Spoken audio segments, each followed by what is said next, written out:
And I agree with you. We have tremendous technology in America, but somehow if you travel abroad and you write about technology like I do, or you're in the business, you notice that other countries are ahead of us in certain areas. And I'm just wondering whether some of it might not have to do with our current regulatory structure, and maybe it ought to be looked at, which give a lot of power, for instance, to the cell phone carriers, and don't really allow the free market to work where a consumer can pick any phone or any service or whatever. Let me remind you, one of the reasons why it's still very difficult to get cell phone reception in many parts of America is because the local community wouldn't allow the tower to be built. Right, that's okay. An issue. So now am I supposed to go to Yuma and say, hey guys, I'm sorry, but you have no control over this, and we got to build these towers around your town or city? Okay, I'm not ready to do that to Yuma.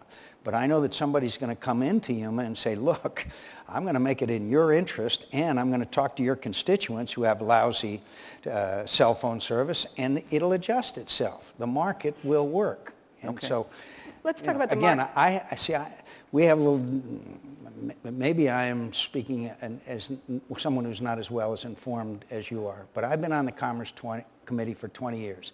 I've watched the Japanese are beating us. We're going to end up flipping hamburgers to each other. We've lost. And now it's the Chinese. We're going to end up all with Chinese currency, et cetera, et cetera. Every time there's the alarmist, and what's their answer?